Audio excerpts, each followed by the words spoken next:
Frères et sœurs en islam, une question secoue les esprits les plus avertis. Pourquoi Paris? Pourquoi cette ville, symbole de modernité, de rébellion et de confusion, serait-elle choisie par le Mahdi comme théâtre d'un bouleversement spirituel final? Est-ce un hasard, une stratégie divine ou une nécessité prophétique? Dans cette vidéo, nous allons explorer cette question comme jamais auparavant. Attachez vos ceintures, ouvrez vos cœurs et surtout, abonnez-vous dès maintenant à La Foi islamique pour ne rien manquer des révélations à venir.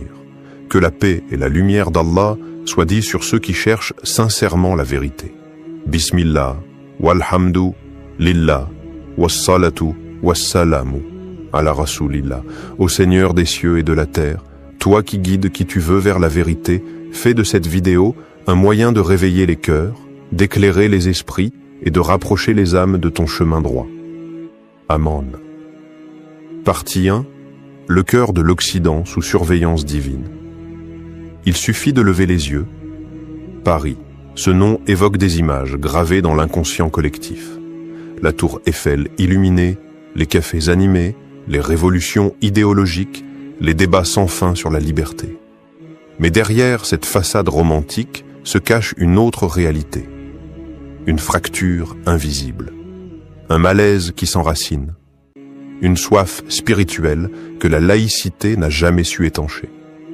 Depuis les temps modernes, Paris s'est dressé comme une citadelle du rationalisme. C'est ici que Dieu a été relégué au silence par les voix de la raison humaine. On y a brûlé les anciens repères, on y a proclamé que l'homme était sa propre lumière.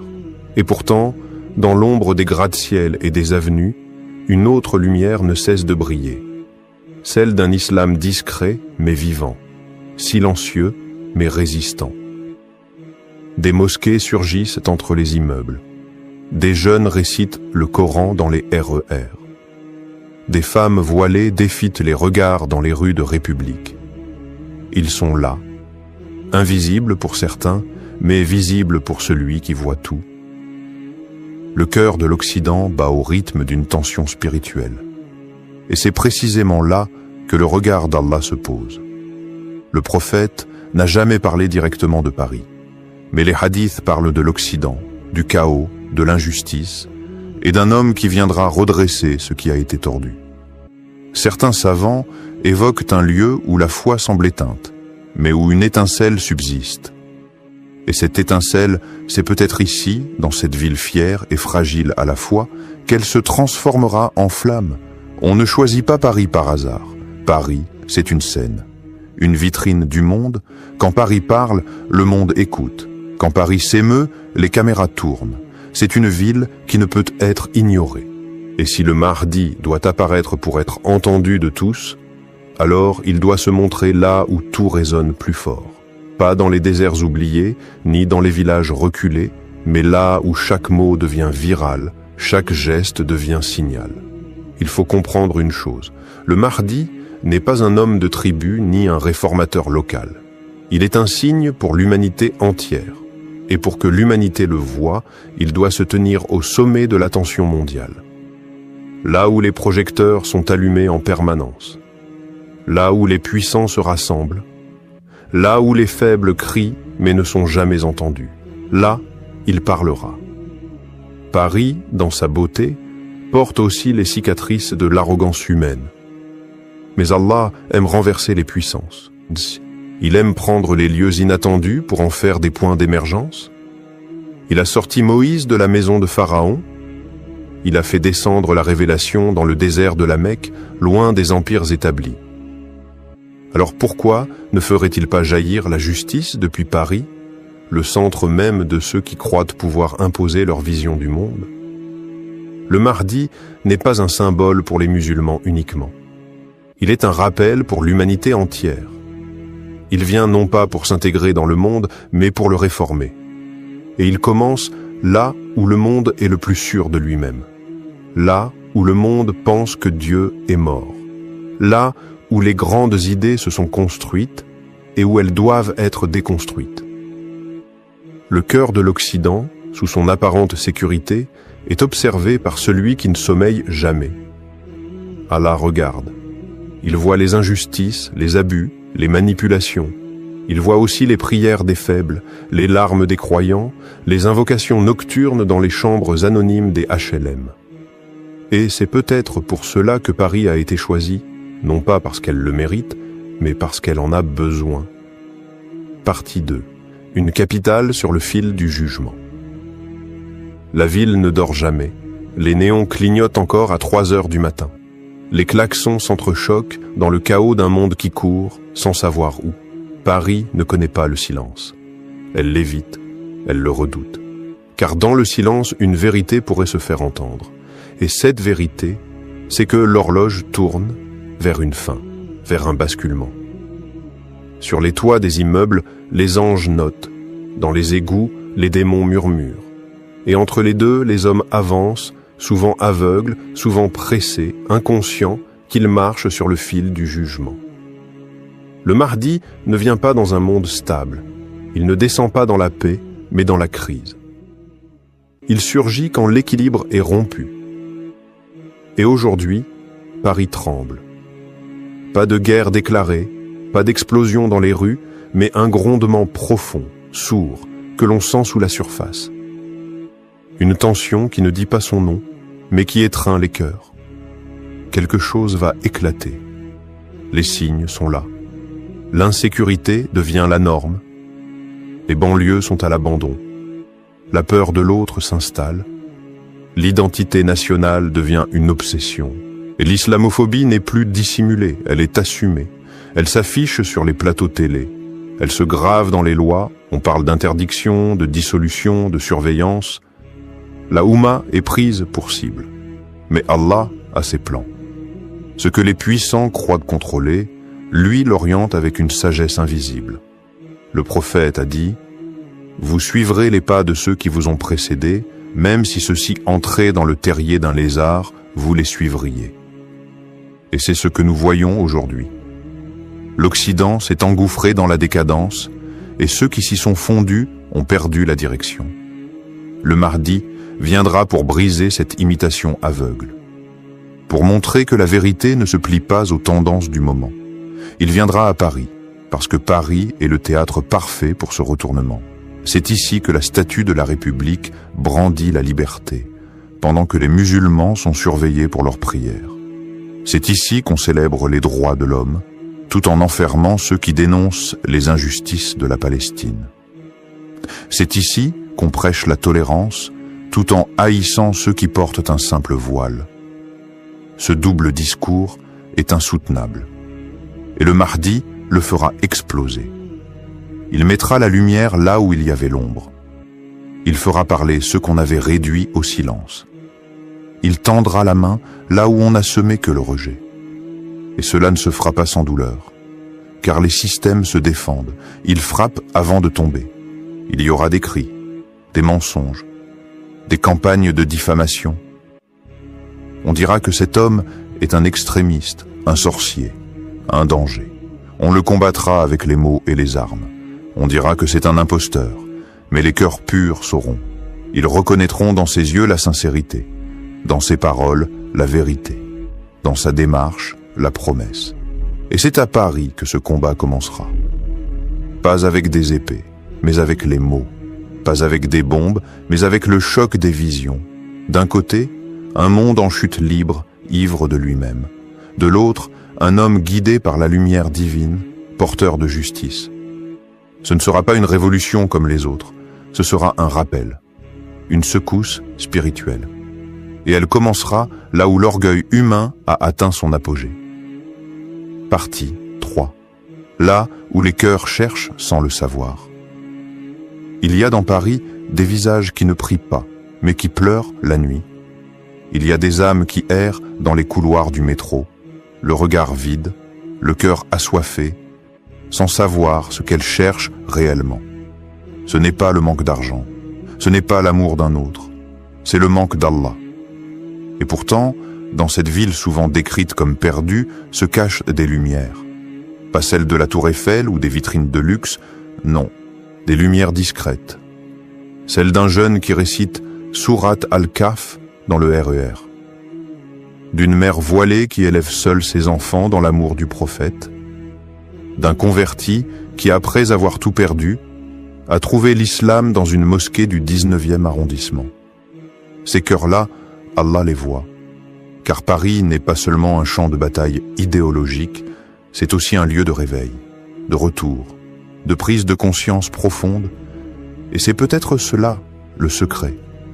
Le Mahdi ne vient pas seulement pour affronter l'injustice. Il vient aussi pour répondre à l'appel des cœurs sincères, de ceux qui, au milieu du bruit, ont crié « Ya Rab », des non-musulmans aussi parfois. Ceux qui ont lu un verset, entendu un adhan, vu un frère prier sur le trottoir, et dont le cœur a été ébranlé. Allah guide qui il veut. Et les signes de cette guidance sont présents même dans les rues les plus froides de Paris. Le Mahdi vient là où les âmes frémissent. Là où, dans le silence de la nuit, certains lèvent Kobeib les yeux vers le ciel en se demandant s'il existe autre chose que ce monde matériel. Et que dit le Coran, si ce n'est cela? Que les signes sont partout pour ceux qui réfléchissent, même au cœur d'une ville qui semble opposée à tout ce qui est sacré. Peut-être que toi, spectateur, tu vis à Paris. Peut-être que tu ressens ce vide, cette envie de retour, cette fatigue de vivre sans but, ce besoin d'un sens plus grand. Le Mahdi ne vient pas pour dominer les autres. Il ne vient pas pour construire un empire. Il vient pour toi, pour raviver ce lien oublié, pour rappeler ce que le monde a tenté d'effacer. Paris, dans toute sa complexité, est un lieu d'extrême. Extrême dans l'art, extrême dans le luxe, extrême dans les débauches, mais aussi extrême dans la sincérité de ceux qui ont connu la chute et veulent aujourd'hui se relever. Allah choisit toujours les lieux où sa miséricorde peut jaillir le plus fort. Le Mahdi vient où la blessure est profonde. Et à Paris, les cœurs saignent. D'un mal moderne, d'une douleur silencieuse que les psychologues ne comprennent pas. Mais Allah, lui, comprend. Il connaît chaque soupir, chaque larme, chaque retour discret vers lui. Et c'est pour ces âmes-là que le Mahdi posera ses pas dans cette ville. Pas pour les puissants, pas pour les politiques, pas pour les médias, mais pour ceux qui, dans leur chambre sombre, ont murmuré « Mon Dieu, guide-moi ». Partie 4. Paris, le carrefour du pouvoir et des illusions. Regarde la carte du monde. Observe les lignes de force. Où se décident les conflits? Où naissent les doctrines? Où s'écrivent les récits qui façonnent l'opinion mondiale? Washington, Londres et Paris. Ne te laisse pas tromper par la poésie de ces ruelles. Paris n'est pas qu'un musée à ciel ouvert. C'est un centre d'influence, un laboratoire idéologique, une matrice de domination. La République française ne se contente pas de gouverner son territoire. Elle pense pour les autres. Elle exporte ses principes, impose ses modèles, façonne des élites étrangères qui reviennent chez elle imprégnées d'un esprit bien précis, la laïcité militante, l'universalisme tronqué, et cette prétention à définir le bien et le mal sans Dieu. En somme, Paris est une Mecque, pour ceux qui adorent l'homme à la place du Créateur. Et c'est précisément là que le Mahdi doit intervenir. Là où l'illusion est la plus forte, là où les discours de liberté cachent les chaînes invisibles d'un monde dominé par les élites. Car derrière les grands mots se cachent des systèmes de contrôle, des lois qui musellent, des algorithmes qui surveillent, des médias qui conditionnent. Et le pire, des consciences qui se croient libres alors qu'elles répètent ce qu'on leur a appris à désirer. Le Mahdi ne choisit pas Paris au hasard. Il vise la racine. Il frappe là où la pensée se construit. Là où les décisions de guerre sont parfois prises en silence, entre deux coupes de champagne. Là où l'avenir des peuples est discuté, sans jamais écouter les peuples eux-mêmes. Car à Paris, tout est façade. Liberté, égalité, fraternité. mais uniquement pour ceux qui rentrent dans la norme. Et cette norme exclut déjà les croyants sincères, ceux qui refusent de vendre leur foi pour un poste, ceux qui ne compromettent pas leur valeur pour quelques likes, ceux qui disent encore « Allahu Akbar » sans honte. C'est contre eux que s'aiguise la stratégie du rejet, et c'est pour eux que le Mahdi viendra. Mais attention, il ne viendra pas pour détruire Paris. Ce n'est pas un conquérant assoiffé de vengeance. Il viendra pour révéler, pour exposer les contradictions, pour démontrer face au monde entier qu'un autre modèle est possible, un modèle fondé sur la justice divine et non sur la manipulation humaine. Paris, en tant que symbole du pouvoir, sera donc l'épreuve, car tout ce qui tombera à Paris tombera aux yeux du monde, et tout ce qui résistera à Paris servira d'avertissement. Le Mahdi vient là où l'orgueil est à son apogée, pour l'affronter avec humilité. Il ne hurle pas, il ne ment pas, il agit. Et c'est précisément cela qui déstabilisera les puissants. Ils ont peur de ce qu'ils ne peuvent pas acheter. Ils tremblent devant ceux qu'ils ne peuvent pas manipuler. Et le Mahdi, serviteur de la vérité, sera cet homme impossible à détourner. Alors Paris, capitale des illusions modernes, sera aussi la scène de leur effondrement. Partie 5. Quand les sabliers se briseront à Paris. Imagine un matin d'hiver, le ciel est lourd, le vent souffle entre les immeubles haussmanniens, et pourtant, un silence inhabituel règne, comme si le temps retenait son souffle. Les Parisiens, absorbés dans leur routine, ne savent pas encore que quelque chose a changé. Mais dans l'invisible, les sabliers se sont brisés. Quelqu'un a franchi les grilles d'une mosquée discrète du nord de Paris. Il n'a pas de cortège, pas de caméra. Juste un pas ferme, un regard perçant et une paix étrange qui enveloppe sa présence. Ceux qui croisent son chemin ressentent un vertige, comme si le monde se rappelait soudain qu'il a une fin et un sens. Ce n'est pas un homme comme les autres, c'est celui dont les anciens ont parlé, celui dont les savants ont redouté l'apparition sans pouvoir en nier la nécessité. Le Mahdi. Et il est là, à Paris. Pourquoi Paris? Parce que c'est ici que les fils de l'histoire se sont noués. C'est ici que les cicatrices du colonialisme, de l'immigration, de la révolte et de l'oubli ont dessiné une mosaïque humaine qui attend.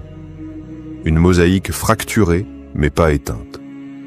Chaque morceau porte une histoire, un silence, une prière brisée. Le Mahdi n'est pas venu avec des armes. Il est venu avec la vérité. Et dans un monde saturé de mensonges, c'est l'arme la plus redoutée. Il ne parle pas fort, mais chaque mot est une lame qui tranche le faux. Il ne promet pas le confort, mais la justice. Et les puissants sentent le sol trembler sous leurs pieds. Les premiers à le reconnaître ne sont pas les riches, ni les intellectuels. Ce sont les simples, les invisibles, ceux qu'on appelle les quartiers, les oubliés, les marginalisés. Et c'est pour eux que le Mahdi lève la voix. Non pas pour créer le chaos, mais pour appeler à l'ordre divin. Paris devient alors autre chose. Une scène prophétique. Là où le mensonge se croyait éternel, la vérité surgit. Là où le voile de la modernité recouvrait le cœur, l'âme se réveille. Certains fuient, d'autres s'inclinent. Les signes sont clairs pour ceux qui ont des yeux. Et dans les médias du monde entier, on parle de lui. On tente de le caricaturer, de l'expliquer, de l'associer à l'extrême, à la folie, au danger. Mais tout cela glisse. Car le Mahdi n'est pas là pour s'expliquer. Il est là pour accomplir. Dans les souterrains du pouvoir, on tremble. Les institutions se fissurent, les alliances vacillent. Le système ne comprend pas comment ce qui n'était rien hier est devenu l'élément déclencheur de l'ultime rééquilibrage. Le Mahdi à Paris, c'est le signe que le monde entre dans une nouvelle phase, que les prophéties oubliées reprennent leur cours. Et toi, spectateur, tu ne peux plus rester neutre. Car l'histoire ne se regarde pas, elle se vit. Tu dois choisir ton camp. Seras-tu parmi ceux qui reconnaîtront le signe et marcheront vers la lumière? ou resteras-tu figé dans les illusions d'un monde qui s'effondre? Car oui, le Mahdi a choisi Paris. Et ce choix n'est ni romantique ni symbolique. Il est stratégique, spirituel et irréversible. Frères et sœurs, ce que vous venez d'entendre n'est pas un conte ni une légende arrangée pour l'écran. C'est un appel à ouvrir les yeux, à regarder Paris non plus comme un décor de cinéma ou une capitale touristique, mais comme un théâtre prophétique où se jouera bientôt l'un des plus grands retournements de l'histoire humaine. Le Mahdi n'est pas un mythe pour endormir les foules. Il est une réalité annoncée par le prophète. Il est une promesse d'Allah. Et cette promesse est en marche. Chaque jour, les signes se rapprochent, les masques tombent, les illusions brûlent. Et toi qui regardes cette vidéo, que feras-tu? Te contenteras-tu d'écouter? Ou feras-tu partie de ceux qui se lèvent? Car le Mahdi ne viendra pas pour une poignée d'érudits ou une élite cachée. Il viendra pour ceux dont le cœur est resté vivant, même dans les ténèbres. Il viendra pour les sincères, pour les endurants, pour ceux qui n'ont jamais cessé d'espérer. Paris, la ville des révolutions, verra la dernière. Mais ce ne sera pas une révolution politique, ce sera une révolution des cœurs. Une onde de vérité qui ne laissera personne intact. Les puissants seront déstabilisés, les faibles seront relevés. Et les croyants, ceux qui ont pleuré en secret, verront enfin se lever l'aube qu'ils attendaient. Alors ne t'endors pas. Ne sois pas de ceux qui diront « si j'avais su ». Car désormais, tu sais, le Mahdi a choisi Paris. Pas pour la beauté de ses monuments, mais pour la profondeur de sa mission. Pas pour l'esthétique, mais pour l'épreuve.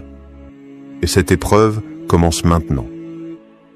Abonne-toi à notre chaîne La Foi Islamique, car d'autres révélations arrivent. Des vérités qu'on ne te dira jamais ailleurs. Des signes qu'il faut apprendre à lire. Des récits oubliés qu'il est temps de ressusciter. Et que la paix et les bénédictions d'Allah soient sur celui qui nous a tout annoncé, Muhammad, le guide des derniers temps. Que notre cœur reste accroché au sien jusqu'au jour où vérité et justice régneront à nouveau sur cette terre. Paris est prête. Et toi? Chers frères et sœurs, aujourd'hui, vous allez découvrir un sujet que très peu osent aborder. Une confrontation prophétique, une bataille écrite dans les hadiths bien avant notre époque. Il ne s'agit pas d'un conflit ordinaire, mais d'un duel spirituel, eschatologique, entre la vérité et le mensonge, entre l'imam al-Mahdi et l'État d'Israël. Avant de plonger dans ces révélations bouleversantes, abonnez-vous à notre chaîne La Foi Islamique pour ne rien manquer de nos prochains épisodes sur les grands signes de la fin des temps. Ce que vous allez entendre aujourd'hui pourrait changer votre compréhension de l'actualité mondiale. Restez jusqu'au bout. Bismillah, Ar-Rahman Ar-Rahim.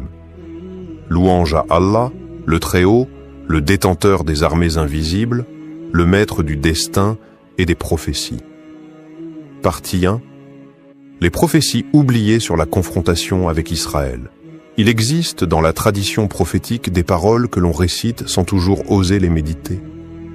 Des paroles qui traversent les siècles comme un écho venant de l'avenir, chargé de signes, de vérités dérangeantes et de réalités que beaucoup préféreraient s'enfouir sous le silence. Parmi ces hadiths, il y a celui que rapportent plusieurs chaînes authentiques. L'heure ne viendra pas jusqu'à ce que les musulmans combattent les juifs. Le juif se cachera derrière un arbre ou une pierre. Et l'arbre ou la pierre dira « Ô musulmans, serviteurs d'Allah, voici un juif derrière moi, viens le tuer. » Sahih Muslim. À première lecture, ce hadith choque. Il dérange parce qu'il parle d'un affrontement. Mais ce n'est pas un appel à la haine, ni un encouragement à la violence aveugle.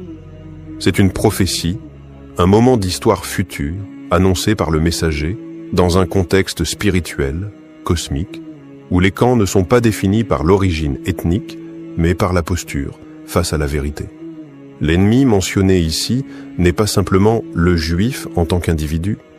Il s'agit d'un symbole d'un camp, d'un pouvoir, d'une idéologie collective qui s'opposera farouchement à la mission du Mahdi et à la justice divine.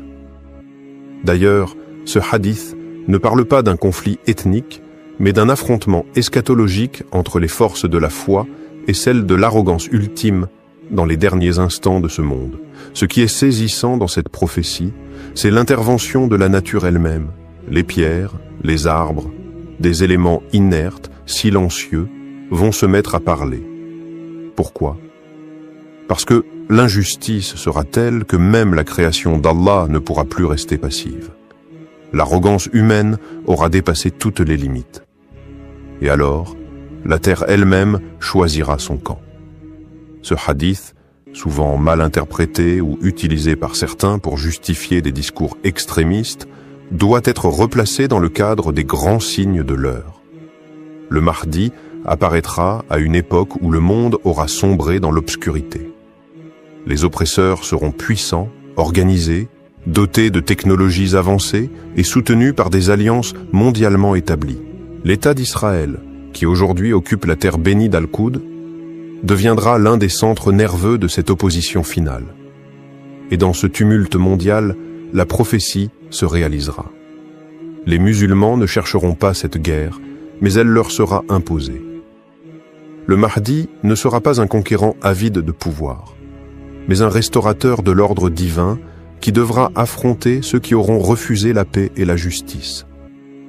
D'autres hadiths, moins connus mais tout aussi puissants, renforcent cette idée. Le prophète aurait dit « Une armée viendra de la région du Hijaz. Rien ne pourra l'arrêter jusqu'à ce qu'elle atteigne Bayt al-Maqdis. » Ce hadith, bien que sujet à discussion chez les savants, laisse entrevoir une avancée inexorable des forces du bien vers le centre de l'oppression. La confrontation avec Israël ne sera donc pas un accident politique ou militaire. Ce sera l'accomplissement d'un décret divin, un scénario écrit par Allah pour rétablir la balance. Ceux qui auront dominé par la ruse, l'oppression et la corruption verront s'abattre une justice qui ne vient ni des missiles, ni des nations, mais du ciel lui-même.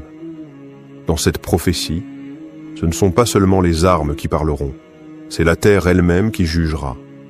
Le silence des siècles se brisera. Les arbres dénonceront, les pierres parleront. Le monde matériel, longtemps utilisé comme outil d'oppression, deviendra témoin à charge contre ses propres tyrans. Et si cette prophétie nous est parvenue aujourd'hui, ce n'est pas pour nous divertir ou nous effrayer, mais pour nous préparer. Partie 2. Le rôle stratégique de Jérusalem dans la venue du Mahdi. On pourrait croire que Jérusalem est une simple ville, perchée sur quelques collines, prise entre les sables du désert et les vents méditerranéens. Mais ceux qui s'arrêtent à la surface ignorent que cette ville est un nœud céleste, un point de jonction entre le ciel et la terre. Elle ne dort jamais, même lorsque ses ruelles sont silencieuses. Elle entend, elle porte, elle attend. Depuis des millénaires, Jérusalem est le théâtre d'affrontements qui semble dépasser les enjeux humains. Elle est mentionnée dans la Torah, glorifiée dans les évangiles et vénérée dans le Coran comme la première Qibla des musulmans. C'est là qu'eut lieu le miracle de l'Isra et du Miraj, lorsque le prophète Muhammad fut transporté de la Kaaba à Al-Masjid Al-Aqsa avant de s'élever vers les cieux.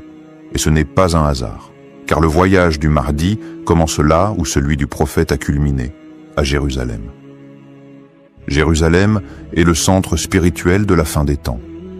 Les hadiths décrivent que l'imam al-Mahdi établira la justice sur terre et qu'une confrontation décisive avec les forces ennemies, notamment l'armée du Dajjal, s'y produira. Pourquoi Jérusalem? Pourquoi cette ville en particulier? Parce que Jérusalem est la ligne de fracture entre les puissances terrestres et les vérités célestes. C'est là que se révélera le mensonge global, et là aussi que triomphera la lumière du Mahdi. En réalité, ce ne sont pas les roquettes, les tanks ou les politiques qui déterminent le destin de cette ville. C'est une promesse divine. Et chaque jour qui passe rapproche son accomplissement.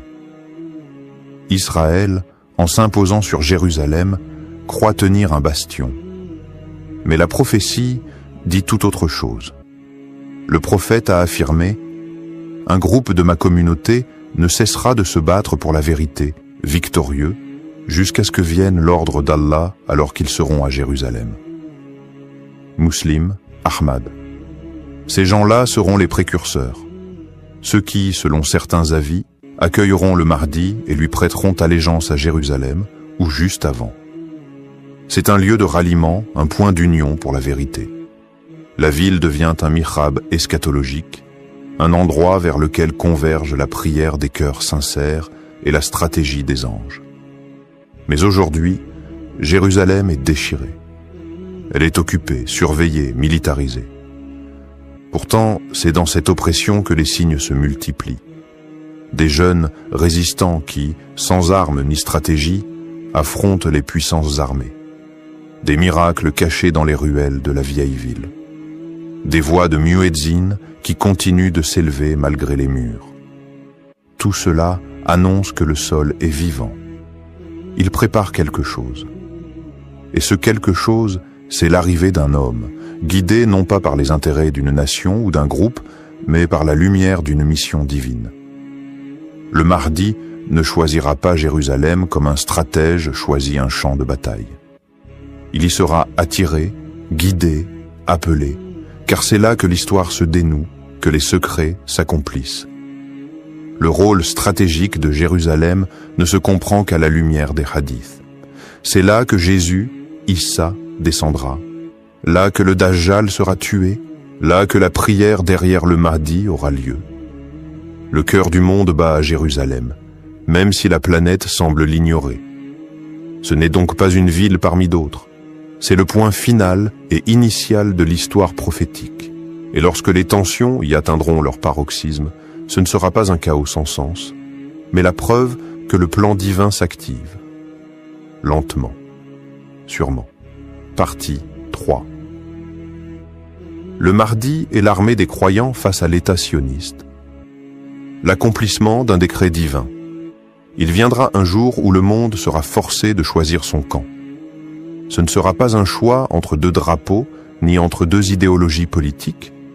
Ce sera un choix entre la lumière et l'ombre, entre ceux qui auront reconnu la vérité venue d'Allah et ceux qui auront préféré la dominer, la falsifier ou l'éteindre.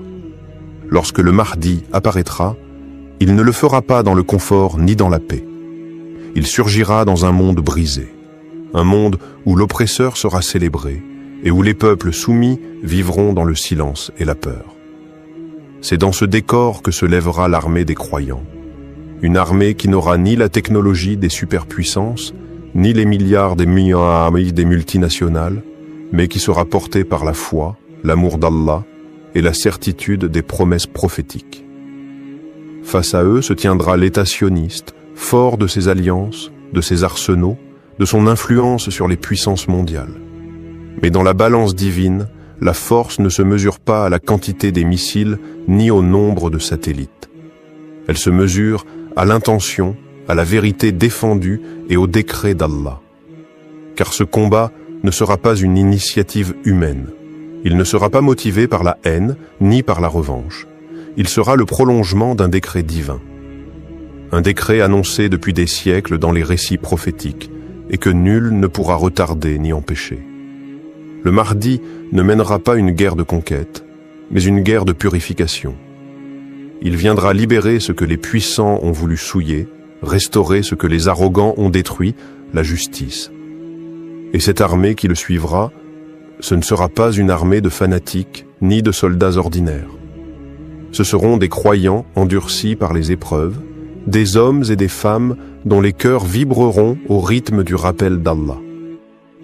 Certains viendront de l'Est, d'autres de l'Ouest, et parmi eux se trouveront d'anciens ennemis devenus alliés par la lumière de la foi. Le Mahdi n'appartiendra pas à une ethnie, ni à une nation. Il sera l'imam de l'universalité. Les hadiths évoquent que l'armée du Mahdi avancera avec une telle rapidité, une telle détermination, que rien ne pourra lui résister. On raconte qu'une armée se formera dans la région du Khorasan, actuellement l'Iran, l'Afghanistan et ses alentours, et que ces soldats porteront des turbans noirs et brandiront des bannières qui feront trembler les tyrans. Leur regard ne sera pas celui de la haine, mais celui d'une certitude brûlante. Et lorsqu'ils atteindront Al-Quds, le cœur du pouvoir sioniste, ce ne sera pas une bataille comme les autres. Ce sera l'ultime confrontation entre l'arrogance humaine et la volonté divine. L'armée du Mahdi n'agira pas pour elle-même. Elle sera l'instrument d'Allah comme l'étaient les armées des prophètes. Chaque mouvement, chaque victoire, chaque martyr ne sera que l'accomplissement d'une page déjà écrite dans le livre. Le prophète a dit « Un groupe de ma communauté continuera à combattre pour la vérité, triomphant jusqu'au jour du jugement. Jésus, fils de Marie, descendra et leur chef dira « Viens diriger la prière ». Jésus répondra « Non, certains parmi vous sont des dirigeants choisis par Allah pour cette communauté. » Sahih Muslim. Ce hadith n'est pas une simple prédiction. Il est la preuve que le combat du Mahdi culminera avec l'arrivée de Jésus, Issa, et que ce dernier reconnaîtra l'imam comme guide terrestre, alors que lui incarne le Messie céleste.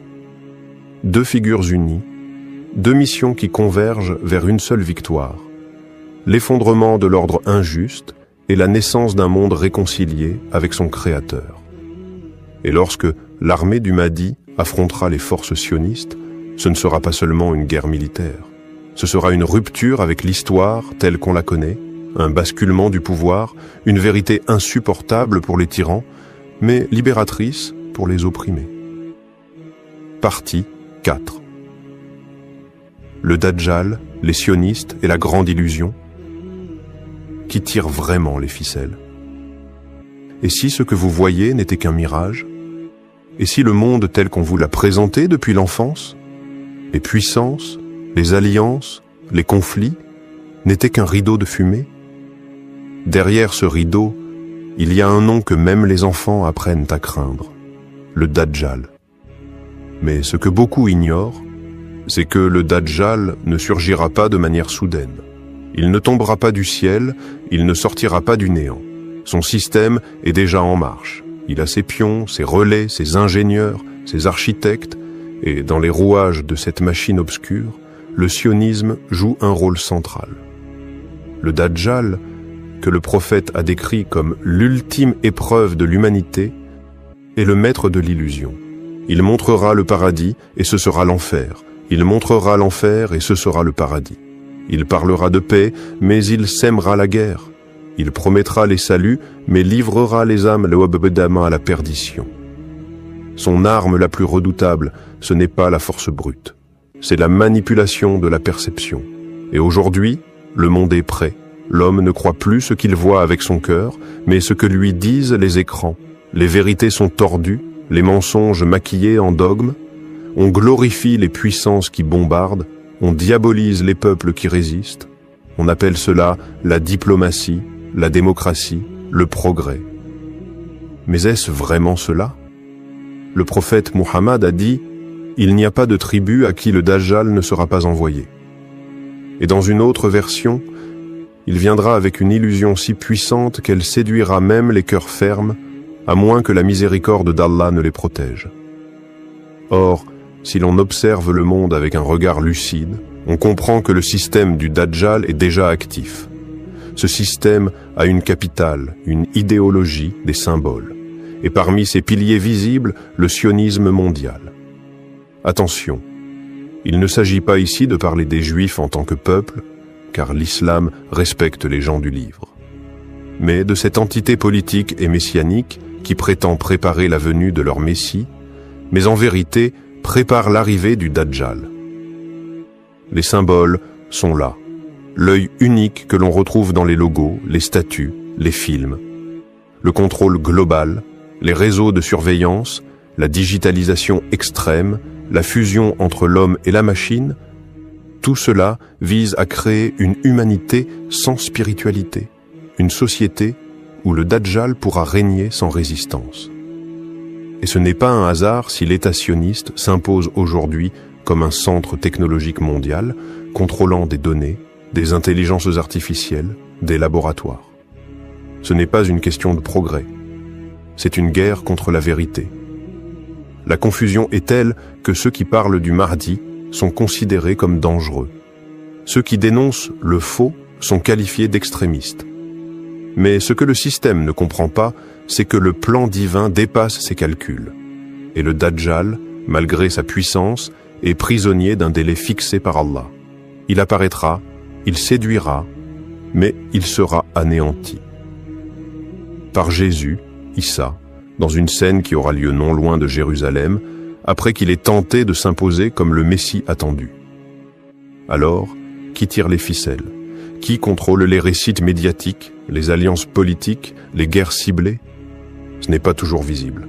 Mais les croyants savent que derrière les murs, derrière les discours, un empire de l'ombre opère.